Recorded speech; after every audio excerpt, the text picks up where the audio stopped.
Bueno, en esta semana vamos a hablar sobre la segunda parte del proceso de vinculación.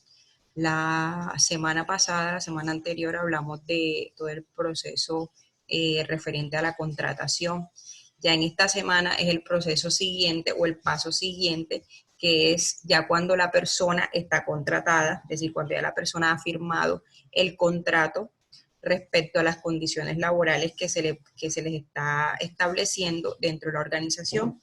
Ese proceso que le sigue es el proceso de inducción, ¿sí? Que es aquella etapa donde ya se legaliza la parte del contrato de la persona y donde se establece, ¿cierto?, la vinculación de los nuevos trabajadores.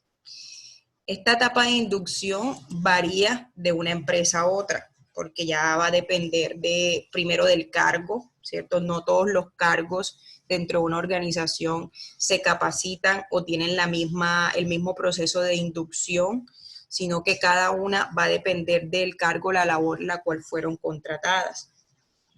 En ese orden de ideas, de manera general, la etapa de inducción es el proceso donde se orienta, se ubica y se le da los datos generales o las condiciones generales de ese trabajador recién ingresado.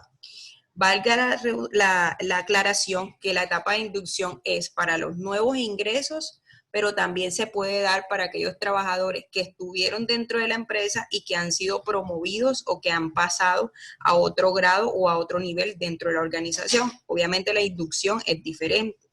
Entonces, siempre que un trabajador vaya a ingresar y vaya a ejercer una labor diferente dentro de su organización, hay que hacer una etapa de inducción, independientemente de que sea de nuevo ingreso o de que sea un trabajador que haya sido promovido a otra área.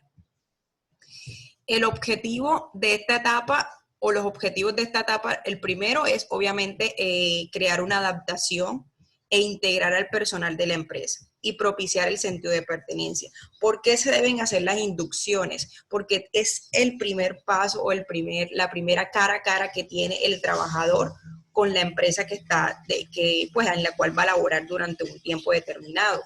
Entonces, lo que se busca en esta etapa es integrar y es adaptar y propiciar el sentido de pertenencia, ¿sí?, del trabajador en la organización. El segundo objetivo es establecer relaciones entre los empleados, es decir, que se conozcan entre los empleados y, por supuesto, dar a conocer la filosofía, la cultura y todo el tema de las políticas de la empresa, ¿cierto? Eso es uno de los objetivos más importantes, es dar a conocer cuál es esa política que se va a establecer dentro de la organización.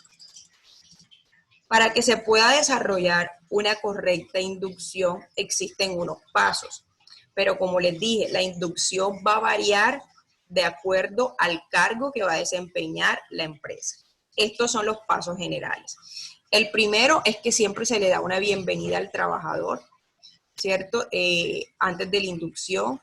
Generalmente se le debe hacer un recorrido por la empresa para que el trabajador conozca todos los lugares, dónde están ubicados cada puesto de trabajo, quién hace cada puesto de trabajo. Luego vienen las políticas generales y aquí en las políticas generales es donde se le capacita al trabajador sobre cuál es la misión, cuál es la visión, cuáles son los objetivos generales de la empresa, si tienen alguna regla dentro de la empresa, por ejemplo, el manejo de uniforme, el manejo del carnet, de la dotación. Es allí donde se le empieza a hablar sobre eso. Las presentaciones entre los empleados, cuando se presenta cada empleado, y diciendo también la función que ejerce para que el trabajador conozca quiénes son los que están en cada puesto y de acuerdo a eso, a quién de pronto tiene que establecer ciertas funciones. Luego la ubicación del puesto de trabajo, dónde va a estar ubicado y por supuesto las funciones del puesto de trabajo. Es necesario que en la inducción se le dé a conocer al trabajador qué es lo que va a hacer el trabajador en cada puesto de trabajo. Muchas veces esto no lo hacen, sino que los que sobreentienden que el trabajador lo puede conocer o puede saber lo que está pasando, pero necesariamente en la inducción se le debe dar a conocer cuáles son las funciones, cuáles son los tiempos, qué debe hacer si en caso tal se le presenta algún inconveniente. Esto obviamente es para las funciones, para los trabajadores de nuevo ingreso. Para los trabajadores que han estado dentro de la empresa y que son promovidos para otro lugar de trabajo, lo único o la única inducción que se le hace es sobre las funciones del puesto de trabajo. ¿Por qué? Porque se supone que ya lo demás lo debe conocer por ser un trabajador antiguo que solamente está pasando de pronto de un área a otra. ¿Qué beneficios existen en un programa de inducción? El programa de inducción o la primera etapa es importante porque primero genera una menor rotación de personal. ¿Qué significa menor rotación de personal? Cuando se capacita y se le da al trabajador lo que necesita en esa primera inducción, el trabajador va a tener sentido de pertenencia y no va a necesitar que exista una rotación de personal, tanto de que el trabajador no renuncie como de que la empresa no lo despida por algún error.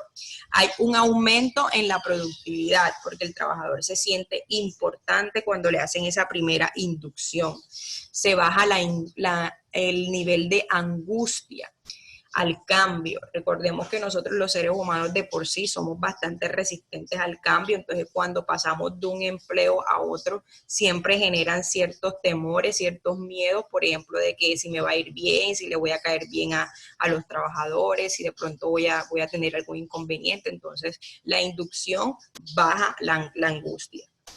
Se disminuye el desconcierto, que son las dudas, las inquietudes, las incertidumbres. Se evitan errores porque se supone que en la inducción se le da al trabajador toda la información que él necesita para empezar a laborar. Se clarifican las expectativas del trabajador, tanto el trabajador como el empleador, por así decirlo, ponen las cartas sobre la mesa para saber qué es lo que se necesita. Y finalmente hay una facilitación del aprendizaje, que es una de las cosas importantes dentro del proceso de inducción, porque lo que se busca es que obviamente el trabajador tenga la información necesaria para empezar a laborar.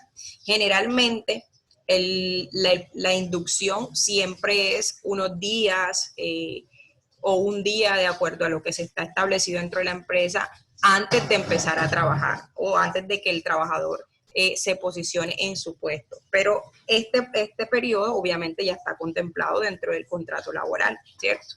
Porque ya es donde el trabajador empieza generalmente a trabajar o a laborar dentro de la organización. Dentro de esta semana les va a quedar una actividad, ahorita se las voy a explicar, voy a habilitarle los micrófonos para que ustedes pregunten.